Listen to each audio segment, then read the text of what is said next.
si Roslyn Samyo, taga Noveleta, Cavite, 45 years old. Nagsimula po ako kasi nung bata pa po ako, lagi po kasama ng lola ko. Nagtitinda po kami dati sa Cavite Cable. Ngayon, pag nagluluto po siya, ako ang kasama niya, nagtitinda sa Cavite Cable. Kaya nung simula po noon, sa kanya ako natuto magluto. Bago hanggang sa nakahiligan ko na po rin magluto. Nag-start po ako nung 2015. Ang naging puhunan ko lang po noon kasi pa isa-isang order per bilao. Na umabot po ng 1,000 lang ang puhunan ko hanggang sa napapaikot na gustuhan na ng mga kaibigan, kamag-anak, mga umu-order. Kaya lumaki na rin po siya. Nung unang benta po kasi sa bahay lang po ako eh. Pa-order lang po ako. Sa bahay po ako nagluluto bago di-deliver ko lang. Alas 4, alas 5 ng umaga, namamalingki na ako. 6:30, luto, gayat.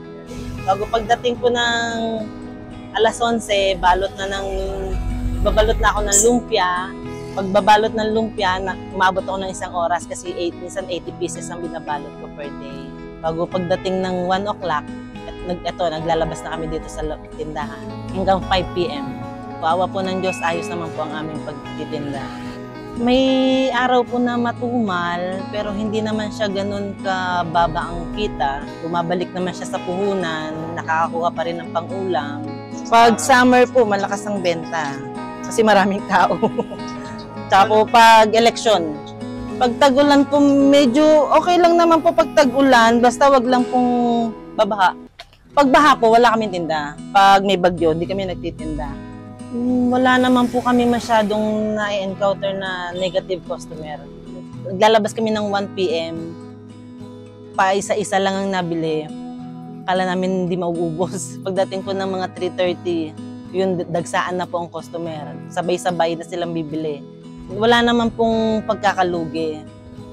Kasi kumikita naman po kami araw-araw. Kasi kilala na po kami dito. Kilala na po ang aking lumpiang toge. Dito naman po kasi sa amin, pag may tinda po yung iba ng merienda, hindi po namin gagayahin yung tinda nila. Para po hindi magano yung mga customer. May pagpipilian po sila. Kaya dito po sa amin, iba-iba ang merienda namin. Kagaya po nung sa akin, per day po, iba-iba yung aking common meal na merienda. Ang lumpia ko po araw-araw, ang empanada araw-araw. Monday goto, Tuesday po lumpiang sariwa, bago Wednesday mga ginatan. Alternate po yon, ginatang totong, ginatang bilo-bilo, ginatang mais, minatamis na balinghoy. Bago Thursday, lahat po ng klase ng pansit. Alternate po yon. Magkano po ito? 13 po. Ito po? 15. Ano po ito? Itlog po nilaga, tokneneng. 20 po ang tokneneng. Hamburger po yan, patis. Patis burger. 35, 3 for 100. Minsan po kasi kailangan talaga mag-umpisa sa maliit na kita. Huwag po agad panghinaan ng loob kung mahina ang benta. Subok lang araw-araw sa pagtitinda. Bago po kami lumabas, talagang nananalangin po ako na sana po maubos yung paninda namin. Huwag pong matirhan ng yung mga kagaya ng mga pansit. Pero awa po ng Diyos, ubos po lagi. Pagtiwala po natin sa Diyos, ang lahat po ng ating ginagawa, lakipan po ng sipag at tiyaga, laban lang.